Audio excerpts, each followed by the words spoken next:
Nahum chapter 3 verse 1. Woe to the bloody city, it is all full of lies and robbery. The prey departed not.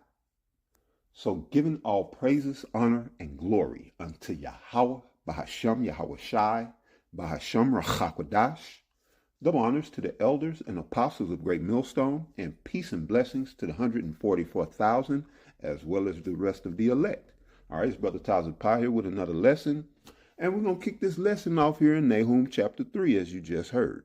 And going back into that, as stated, this is Nahum chapter 3, verse 1. Woe to the bloody city.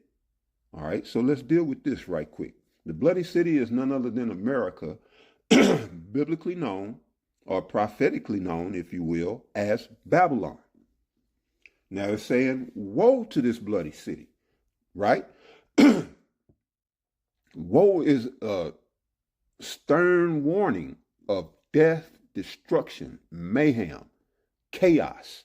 That's what's coming to this bloody city. All right. So it's saying, woe to this bloody city, death and destruction. Beware.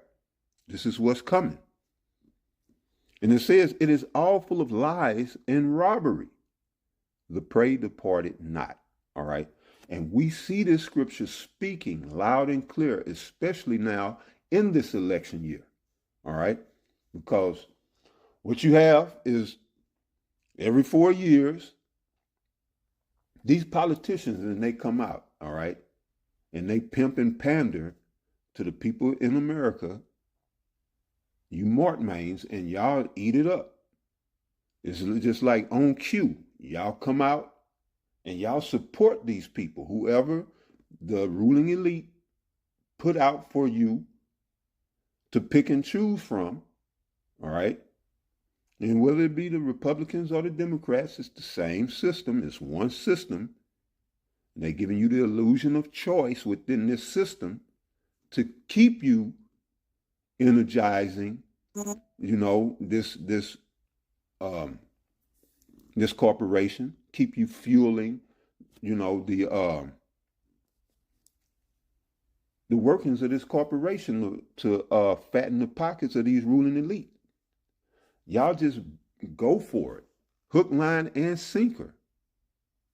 All right? And this is why it says, again, woe to the bloody city. It is all full of lies and robbery. The prey departed not. All right? And when it says the prey, is referring to you so-called Negroes, Latinos, and Native Americans predominantly, which make up the nation of Israel. All right? So, for the most part, and we see this beginning to change now, this election cycle, but historically, most of my life, I ain't going to say historically, but most of my life, the so-called blacks, all right, so-called because they are Israelites, a majority of them are Israelites, and they go and vote Democrats or Democratic. So the DNC, or the Democratic National Convention, they come and put these people out before you, and this is all they do. They lie, all right, in order to rob. Then they come to your churches and they tell you how, you know, we're going to make things better for the community, and we're going to bring jobs back to the, you know, to the community. We're going to lower taxes. We're going to raise wages. And they're going to do this, that, and the third. And you always end up in your same situation or worse. Okay? A lot of time it's worse. Just like with the current administration, the Biden-Harris administration, everyone, I think the entire U.S. is worse off. That we done passed the 3.5 year mark. And I think everybody in the U.S., if not the world, but for sure in the U.S., most of the people, majority here, are worse than they were in definitely 2019, but even in 2020. All right? Because the candidate that all you Negroes were hating on, he was boosting the economy. All right, gas was cheaper, wages were higher in a lot of sectors. I ain't gonna say across the board, but in a lot of sectors, wages, well, at least I know for a fact the taxes was lower. All right, because as soon as Biden got in office, my wages went down, and I'm tripping. And I'm like, hold up, I get this every week. And then Biden got in office and my check dropped. And that's because they raised taxes. My wages hadn't changed. My hours didn't change. No, they raised taxes. And so this is what they do. They lie. Now, do you think Biden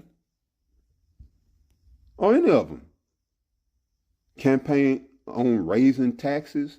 Yeah, when I get in, I'm going to raise taxes, but listen, it's just going to be for a little while till we get over the hump. And once we get over the hump, all right, then we can lower the taxes again.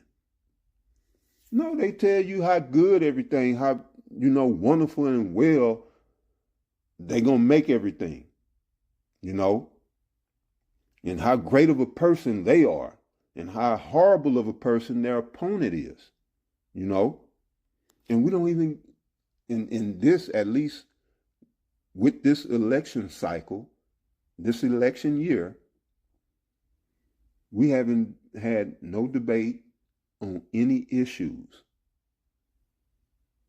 All right? And when Kamala was asked in her debate with Trump about, immigration, and it was something else, but she just deflects. She deflects, or she'll make a vague statement, just like she said, I have a plan. But you never heard what that plan was. This is the point of a debate. So let's hear your plan, all right? Now, that's good. Trump, what's your plan? All right? And let's debate actual issues and solutions to these issues. But you hear a lot of mudslinging, and then you hear issues come up and with no probable solutions. Why? Because this is that bloody city, America, and it is all full of lies and robbery. They lie to you so they can rob you, so they can steal from you. And again, what do you think this inflation, this ain't by happenstance. All this shit was calculated and well planned out previously, and it's all done by design. This inflation is done by design. Ever since going back to the issues and solutions, ever since '08, the housing market debacle and meltdown, that never was corrected. All they did was bail out banks and gave them a pretty much a restart button, a reset, but they bailed out the banks.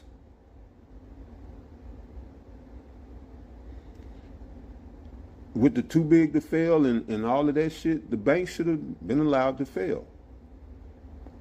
But no, that was the beginning of bringing us to where we are now. Now America as a whole is in such dire straits that there is no way. That's why I say America can't go on any longer. Just on the financial system alone. And we ain't even going to talk about the civil unrest that's going on in these streets, even as I speak. It's isolated incidents and pockets, but it is there and it is prevalent. We can't deny it. It's civil unrest in these streets. Scooter robberies, Not people robbing scooters, but people on scooters snatching phones and purses, whatever. In New York, Chicago, riddled with crime.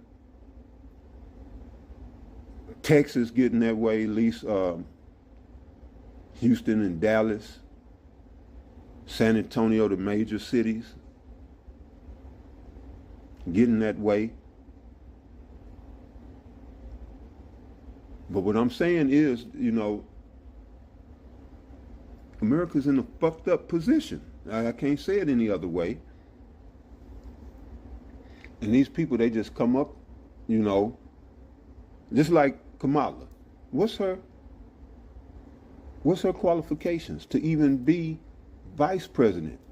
They pop up out of nowhere. I mean, we know her track history, her track record, but what gives her presidential experience?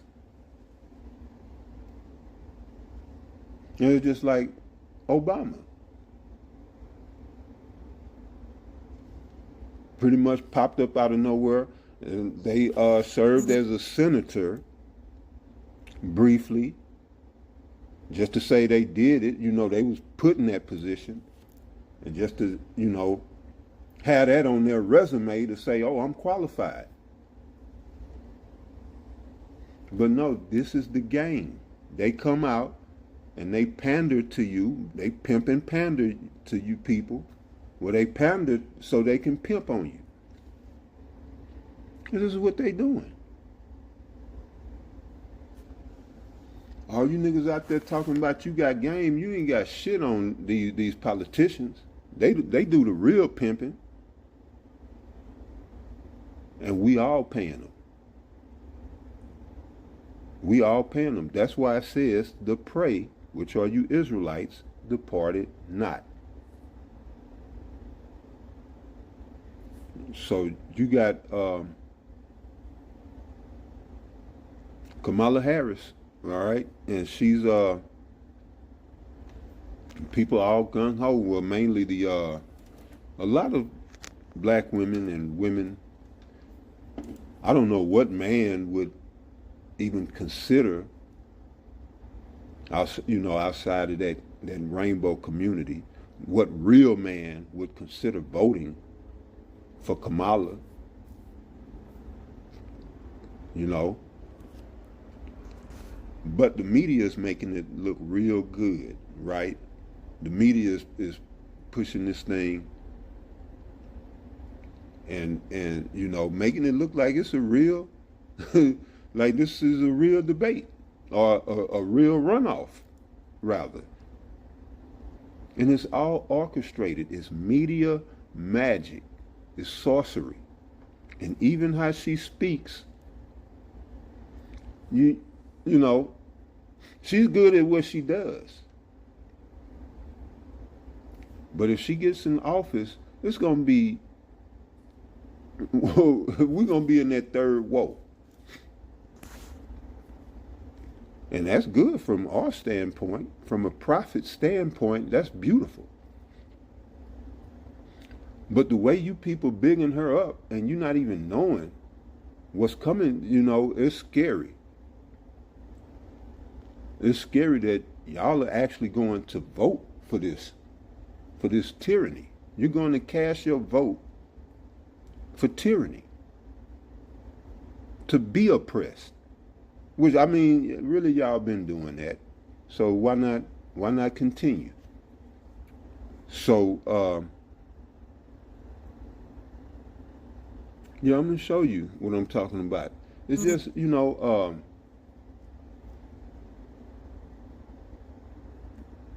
yeah, let me just play the video. All right, so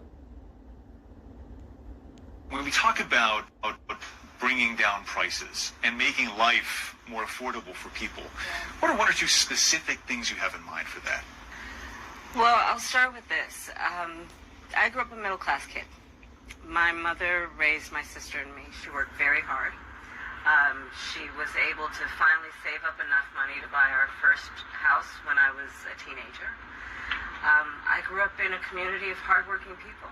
You know, construction workers and nurses and teachers. And I try to explain to some people who may not have had the same experience, but a lot of people will relate to this.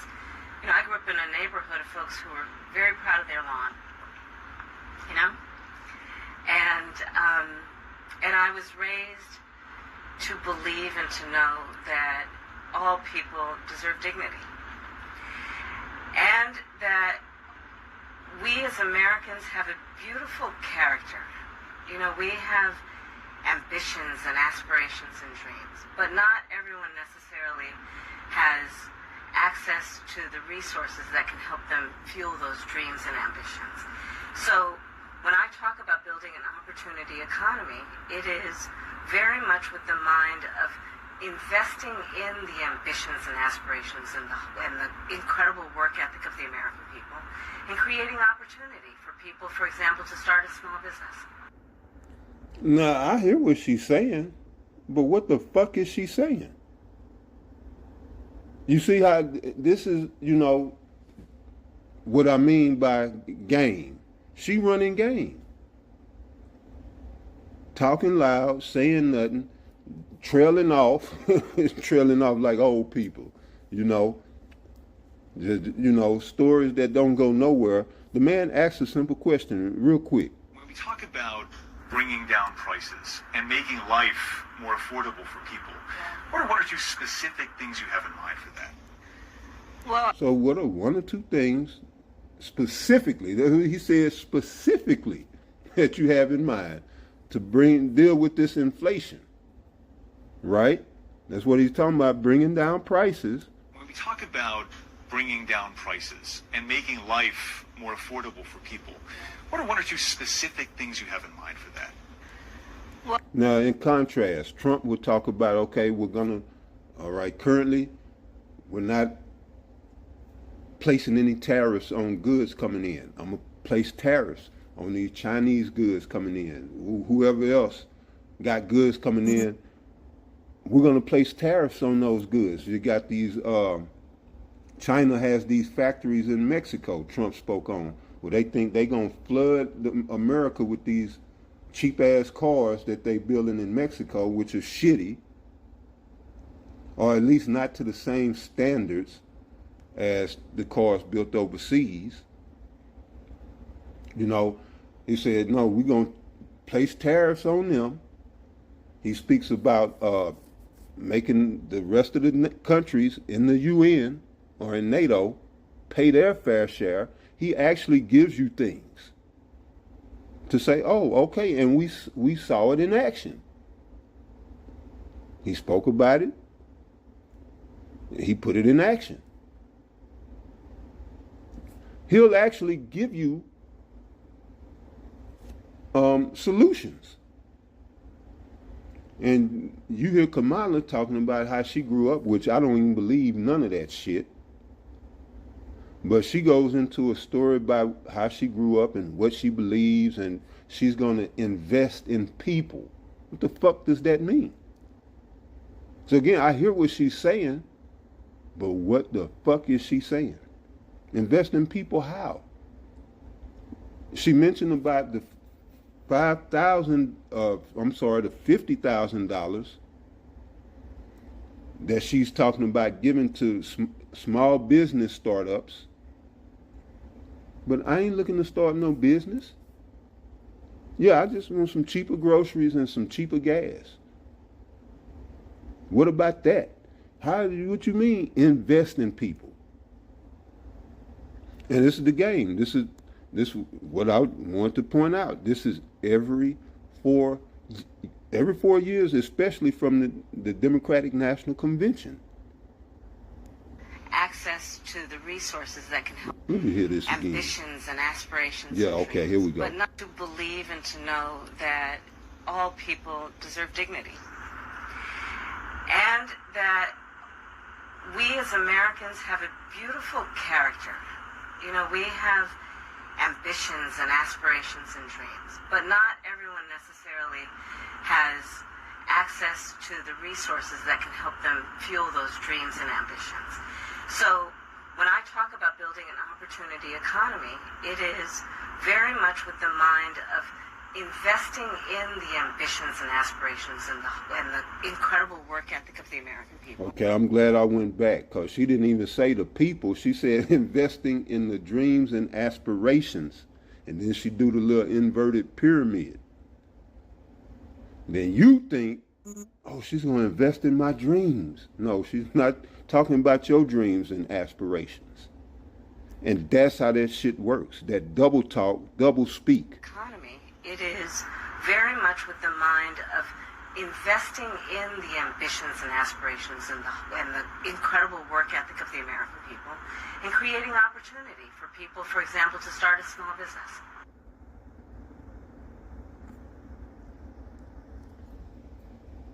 A small business doing what? All of the, all of the manufacturing is gone. Most Americans don't have disposable income. Most small businesses depend on people having disposable income. It's like if I start a t-shirt, do screening and do t-shirts. Well, people got to have money to buy that shit. They ain't finna buy no t-shirts when groceries is damn near the price of rent, depending on how many people you got to feed. But anyway, let's get back to this word, right?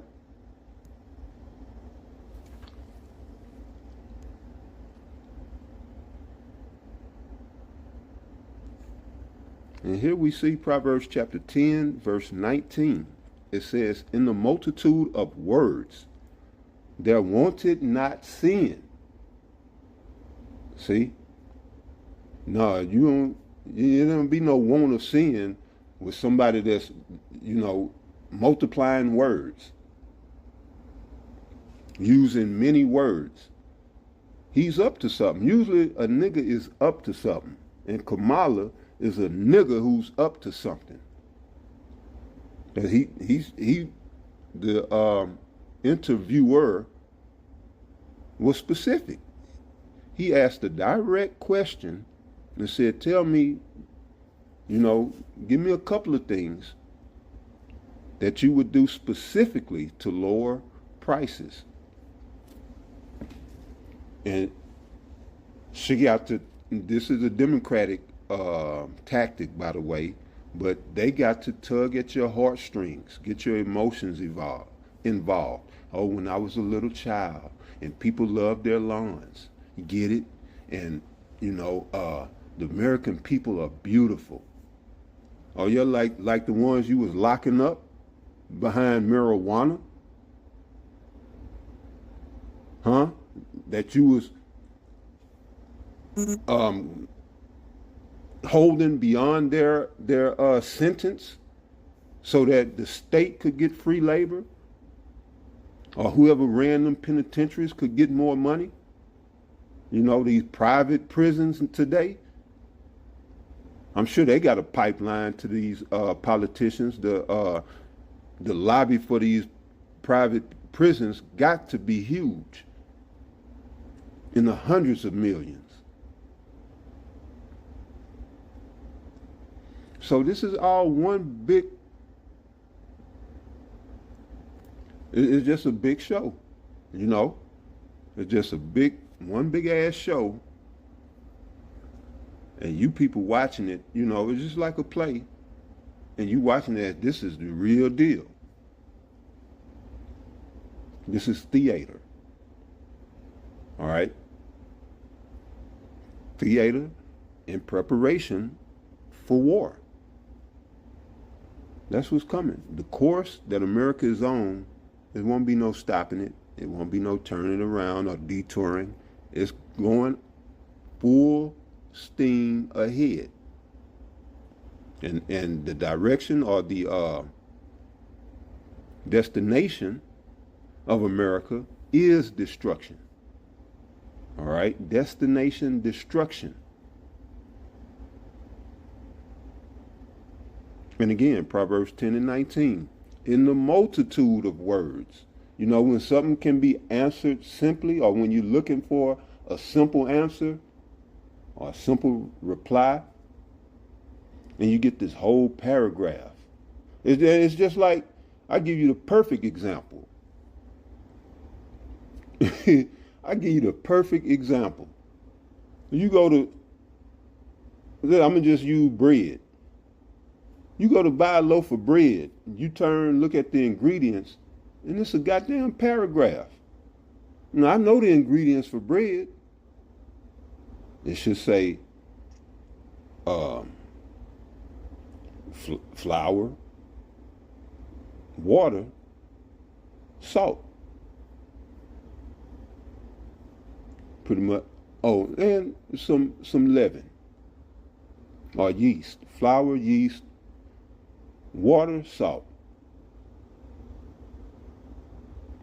You know, 3 or 4 ingredients in bread.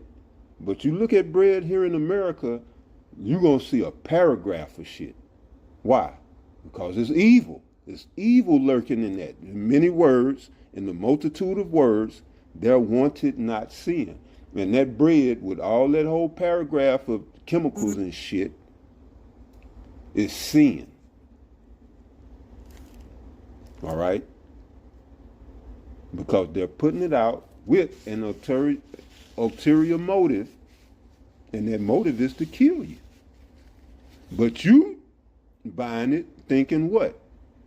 This is going to nourish my body. This is going to feed me. This is going to get me through. I'm going to buy this bread. I'm going to make some sandwiches to get me by, because I can't afford all this shit no more. And so you think you just going, you know, a more affordable route.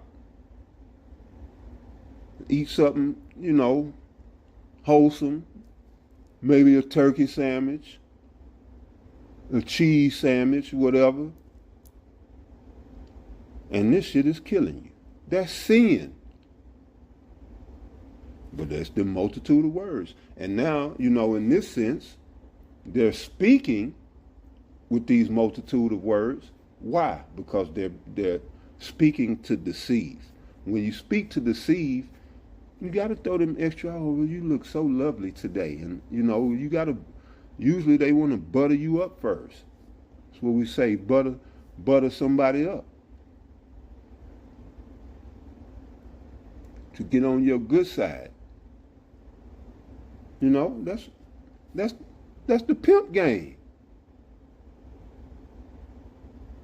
Well, it's no different in politics. This is what they do. The prey departed not. Y'all still fall for this shit. And you're going, if they allow, you're going to go line up at these polling stations to get polarized into this system and vote. Cast your vote. Red or blue. See how that works? Left or right. Liberal, conservative.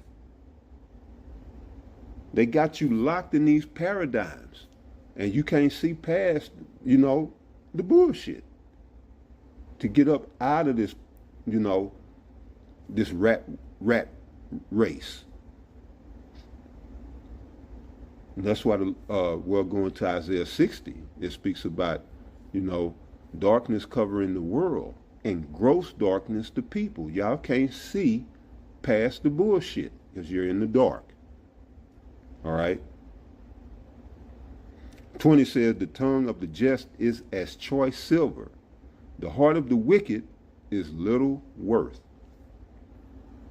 You know, so Kamala was talking about her plan. That was the perfect time to introduce her plan for the American citizens in American society, to take us into this great utopian future.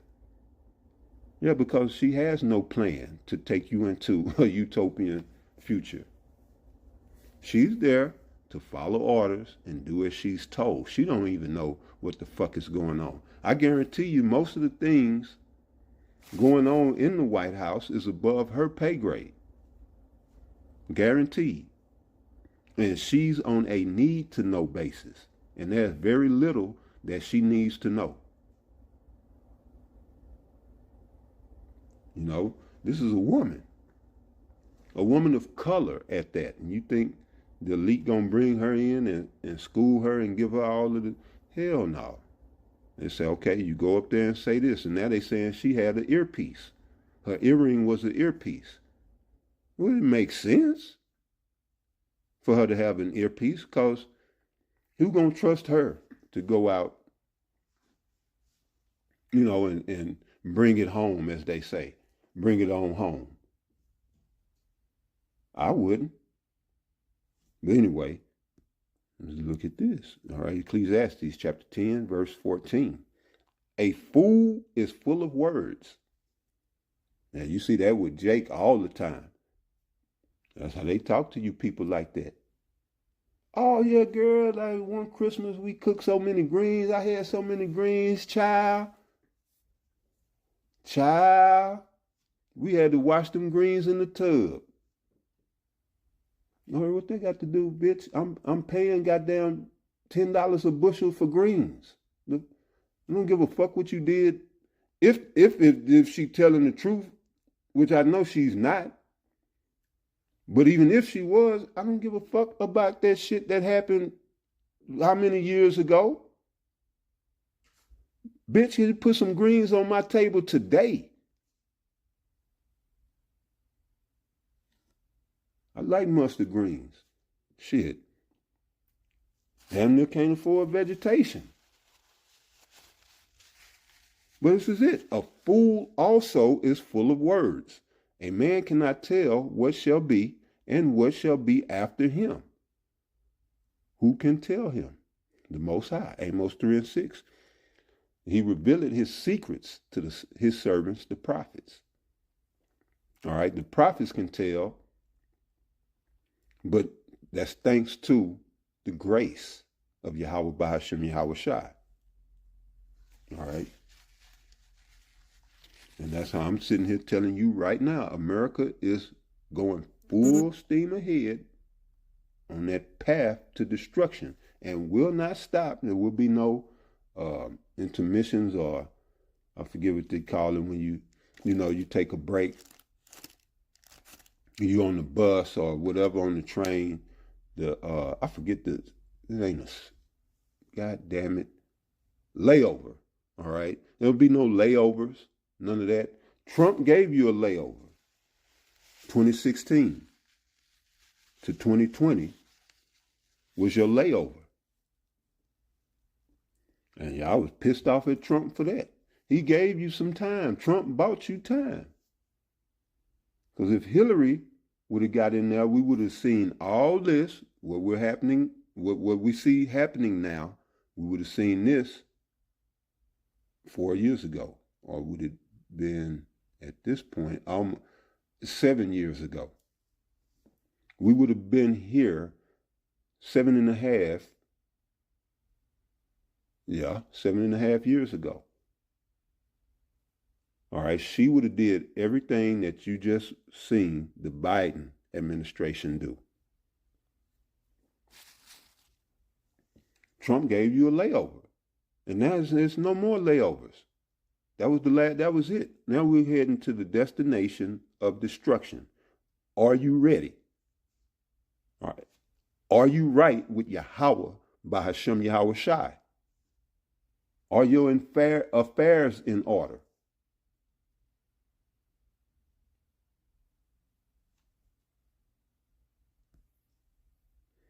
Ecclesiastes 5, verse 7.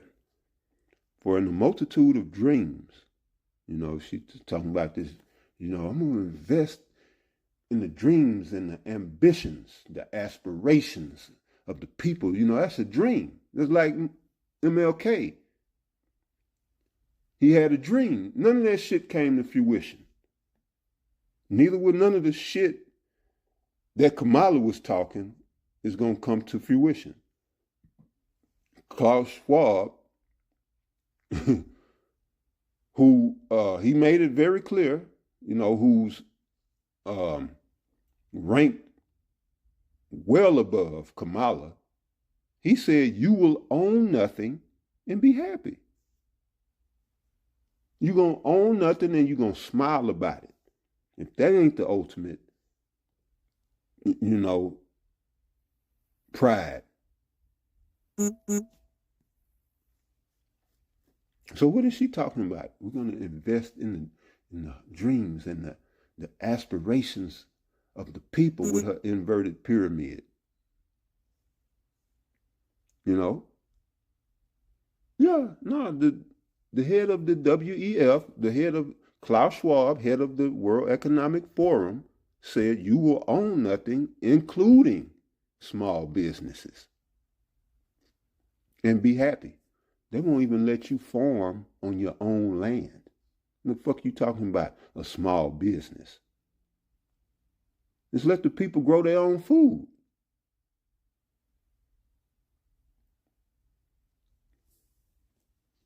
That's getting ready to be the lick. Anybody can grow some food, you will come rich because we heading to a famine.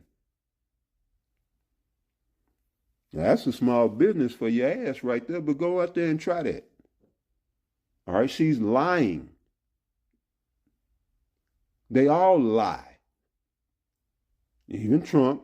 And Trump did give you, Trump spoke the most truth that I heard from a white man in decades.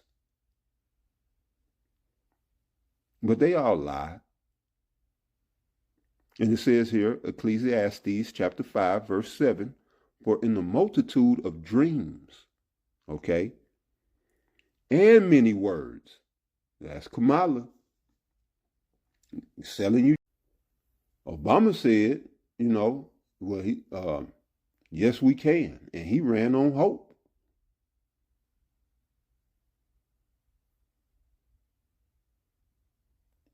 So, okay, for in the multitude of dreams and many words, there are also divers vanities. Right. All this vanity coming out of this, and the people who rally behind her, or whether you rally behind Trump, it's all vanity. Then you're going to go vote. Y'all even fight one another behind these people who do not have your best interest at heart. And y'all fight behind these people. Literally, you argue and bicker, and it actually come to blows sometimes. That's vanity. Divers vanity. And it says, but fear thou Yahweh Bahasham Yahweh Shai. And when you do that, this is I previously stated, you're going to what? You're going to, how did I just word it? Kind of broke my concentration. You're going to have your affairs in order with Yahweh, Bahasham Yahweh Shai. If you fear him, you're going to do right by him. It's like a man fear losing his job. He going to do what the boss tell him. He might even brown nose a little bit. If that's your thing, you want to do a little brown nosing. No, I don't brown nose. It's a mutual exchange. I'm giving you my time and my skill with my experience, and you giving me money. It ain't like you doing me a favor, motherfucker. We doing each other a favor in actuality. So I don't do the brown nose. But I'm on the job. Now I can't remember the term, but cordial. I'm cordial. I'm polite. I know how to deal in corporate. But